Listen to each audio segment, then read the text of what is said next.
Need jõulupuud, mida te siin näete, asuvad ühes absurdsemas kohas üldse, kus jõulupuu asuda võib. Need asuvad Riigikogu sisehoovis.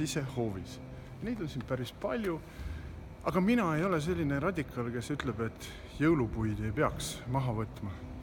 Küll aga mina ja Vabaerakond seisame selle eest, et Eesti metsa päästa sellest meeletust raiumise survest, mis viimasel ajal peale on läinud. Seetõttu esitasime täna ka arupärimise keskkonnaministrile, kus me küsime, et mis on juhtunud nende piirangualadega, kus äkki on läinud lahti lageraiete massiline teostamine. Meil on siis looduskaitse piirangualad ja sinna vaikselt on imbunud sisse lubadus, et seal võidakse teha lageraied. Tahame selle kohta selgeid vastuseid saada. Üldiselt selle arupärimisega tervitame ka kõiki neid, kes tulevad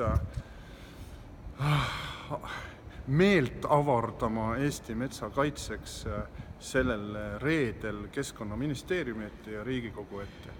Jõudu kõigile!